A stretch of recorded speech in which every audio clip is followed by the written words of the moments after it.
Karten, die ich seltsam finde. Ah, nee, ne? Was ist das für eine Map, Digga?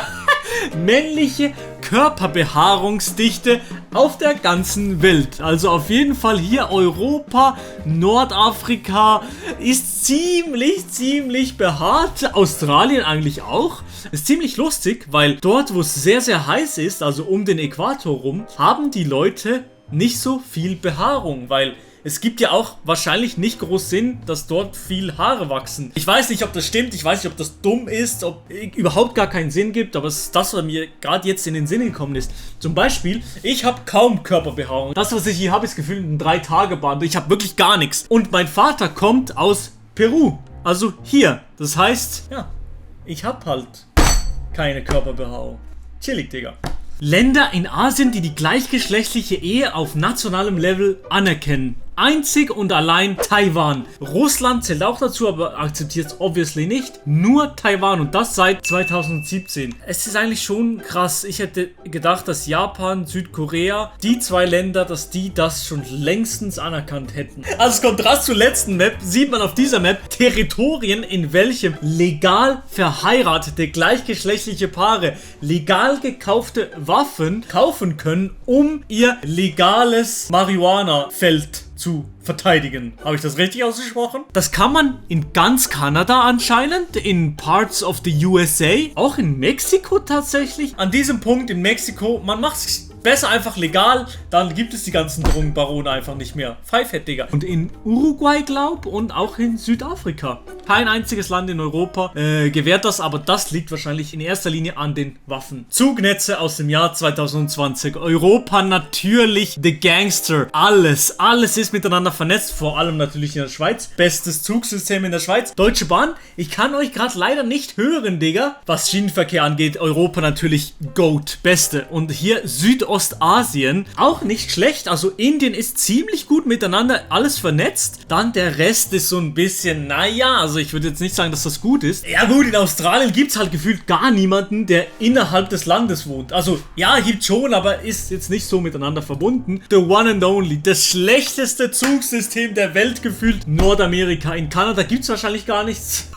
Und in den USA, also ich wüsste nicht, ich habe gefühlt zweimal in einem US-amerikanischen Film jemanden den Zug nehmen sehen. Frankreichs längste Grenze verläuft mit Brasilien. Moin, Kolonialismus, Digga. Hier mit Belgien, 659 Kilometer Grenze mit Belgien. Fast 500 Kilometer mit Deutschland. Auch 500 Kilometer mit Italien. 730 Kilometer mit Brasilien, Französisch-Guyana, das ist Frankreich und hier, das ist die längste Grenze mit einem anderen Land in Frankreich, weil das gehört ja zu Frankreich. Digga, das ist schon funny, Mann, what the fuck. Die echte Größe von Ländern durch die Mercator-Projektion ist ja alles viel größer gegen die Pole, als es eigentlich ist. Zum Beispiel, das krasseste ist natürlich Grönland. Grönland ist hier nur so ein kleiner Fleck. Auf der Map The True Size of sieht man sehr, sehr gut, was ich damit meine mit der Mercator-Projektion. Also hier, Grönland scheint auf unserer Karte hier riesig zu sein. Wirklich big Baba. Aber wenn man das dann runter zum Äquator zieht, dann ist Grönland nur so klein. Gerade mal ein bisschen größer als die Demokratische Republik Kongo. Das ist es. Und hier sieht es gefühlt so aus, als ob es so groß wäre wie der ganze Kontinent Afrika. Alles sieht so strange aus, aber dann ist Australien einfach so im Chillen.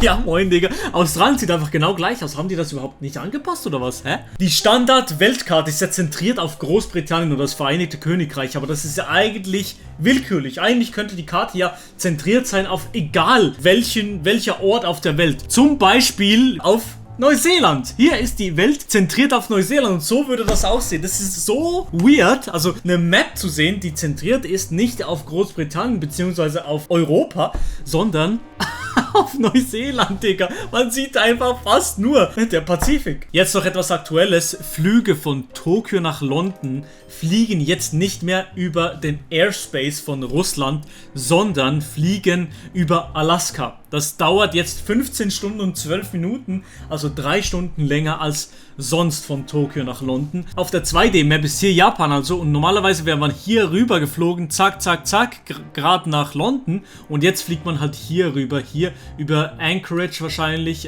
also die Hauptstadt von Alaska, hier rüber und dann hier nach London. Papierstandards auf der ganzen Welt. Also gefühlt die ganze Welt benutzt A4-Papier. Wer benutzt nicht A4-Papier? Natürlich wieder mal die USA, Kanada, Mexiko. Also die Länder, die auch das metrische System einfach nicht benutzen. Es ist wirklich zum Kotzen. Jedes Mal, wenn ich ein englisches Video schaue, zum Kotzen. Ein 5'2", man. Ich habe keine Ahnung, wie groß du bist. Wie eine holländische Insel verschwunden ist. Oh ne, wahrscheinlich irgendwas hat es damit zu tun mit Klimawerbung. Okay, also das war 1850, 1200 Einwohner. Ist noch eine Insel, oder? Soviel ich sehe. Population 2600. 1930 leben schon mehr Leute da. Also immer noch eine Insel. Hä? 1940? Wann ist... Ach so. Ist jetzt dort einfach Land? Oder haben die Holländer einfach einen Boden erschaffen aus dem Nix, oder was? The disappearance of a Dutch island. Me. Ah, how sad. This must be global warming. The video. Dutch people being Dutch. Kinderfreundliche Fluchwörter around Europe. Also, was sagt man hier in Deutschland? Scheibenkleister. Window pane glue. Ja, stimmt, ja. Hier in der Schweiz sagen wir Gottfried Stutz. Was? In Holland sagen sie einfach Chips. In England sagt man Flippin' Egg, man. Was? In Frankreich sagt man einfach Mittwoch. In diesen Ländern ist Prostitution legal. Also in Deutschland ist es completely legal. Legal, reguliert und wird auch besteuert. Ich würde sagen, in Westeuropa ist es ziemlich überall legal und in den USA, bumm. Alles rot. Außer in Nevada ist es überall illegal. Alle Fahrradwege in den Niederlanden. Es ist wirklich krass, wie sehr Holland auf das Fahrrad setzt. Es ist wirklich unglaublich. Als ich mal in Amsterdam war, das war unglaublich. Ich habe gefühlt viel mehr Angst davor gehabt, von dem Fahrrad überfahren zu werden, als von dem Auto. Elektrizitätsproduktion nach der größten Quelle. Deutschland, sehr, sehr schade, dass Deutschland so... Ja, schwarz jetzt auf dieser Karte ist, weil es natürlich Kohle. Kohle ist in Deutschland anscheinend noch so groß, das wusste ich gar nicht. Und die Karte ist übrigens aktuell, das ist 2022. In der Schweiz, Mashallah, Hydropower, also wir produzieren am meisten Wasserenergie, aber natürlich, in der Schweiz beziehen wir extrem viel Energie auch aus anderen Ländern, also so ist es nicht. Frankreich ist interessant, es ist immer noch dominiert von Nuklearenergie und sonst sehr, sehr viele Länder sind auch natürlich noch rot. Rot ist Gas. Notensystem in Europa. In Deutschland ist eine 6 ja das schlechteste und 1 das beste. Also hier 6 bis 1. 0 bis 15, Real Talk, ich komme aus der Schweiz, ich habe keine Ahnung, was 0 bis 15 heißt, könnt ihr mir das ja gerne unten in den Kommentaren erklären. In der Schweiz ist die 1 das schlechteste und die 6 die beste Note. Ganz, ganz weird. Anscheinend hat kein anderes Land so ein Benotungssystem. Wirklich ganz, ganz weird. In Frankreich 0 bis 20. In Großbritannien X bis 9. Hä? Jahr und Methode der letzten Hinrichtung nach Land. In Deutschland 1949. Das ist ziemlich spät. Mit der Guillotine wurde noch jemand hingerichtet. In der Schweiz 1940, auch nicht viel glorreicher. In Frankreich 1977. Was ist am aktuellsten? Belarus 2017 erschossen. Es ist schon krass. Sehr, sehr gut, dass es die Todesstrafe bzw. Hinrichtungen so in Europa nicht mehr gibt. Chicken Nugget Map. Und in diesem Sinne würde ich mich sehr, sehr freuen, wenn ihr positive Bewertungen und ein Abo da lässt. Küsse gehen raus.